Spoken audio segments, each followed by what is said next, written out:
So we will be starting a new shepherding class this spring, and I was thinking about who this class is for and what is the content going to be in this class.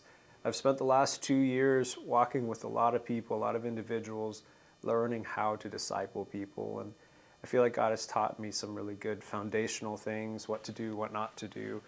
But it's also helped me in my own personal journey to grow and to seek God myself and spending time with Him and learning how to walk with Him. And I think who this class is for is anybody who will be discipling people one-on-one. It's for anybody who wants to improve their relationships in general, like with your spouse, with your children, with your coworkers, family members. It'll also deepen your ability to disciple someone through their problems and their relationships as you begin to understand the general makeup of how God has created us. It'll also help you improve if you feel like you're the kind of person who has struggles with being loving, caring, patient with people, or you feel disconnected from people. This would also be a good class for you, because it can help you understand why you are the way you are and how to allow God to come into those spaces and kind of help you grow a heart, so to speak. And so that will improve your ministry in general. You're going to come across people that are very sensitive, very broken. How do you gently encourage them towards Christ? You're going to come across people who are explosive and angry and emotional. How do you bring someone like that back to Christ? You're going to come across people who are broken on the streets, who are completely fallen apart and have no idea how to be human. It's like, how do you help begin the process for them to restore, to get to a place where they can seek God? And so this class will help you think through those things. This class will help you first walk through some of those things yourself and to develop.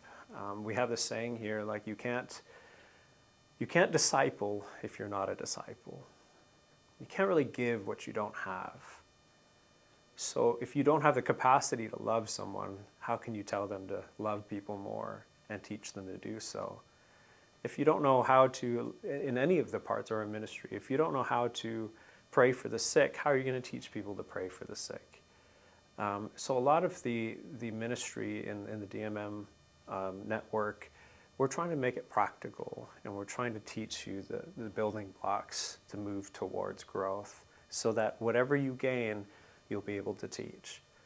So shepherding is important. Shepherding is being able to see people's hearts, see your own heart, see how God sees people. And it's learning like how God desires us in our relationship with Him. So this will be a series of classes. It might be a different format. I'm still kind of working on the content right now, but part of it will be kind of teaching and thinking through, and then discussion, trying to work out what's happening. There's going to be a process of you to go home and do the work with God and search your heart. And then there's going to be a process of you learning how to implement that and apply it into your relationships. And we could probably get super practical: marriages, parenting. We could talk about people you're currently discipling and struggles as why they're not listening, why they're not changing. And then we can start trying to figure out, kind of like case studies, as to how to work out what's happening and how to minister to them. So if you feel like you fit into any of those categories, or if you're starting to facilitate a church, I would also recommend all facilitators to come to this, because you're going to be essentially shepherding a whole group of people. They're going to come to you with every need, and you're going to have to know how to at least listen well, and then shepherd them, or find the right coach to help them. So if that's you, sign up for the shepherding class.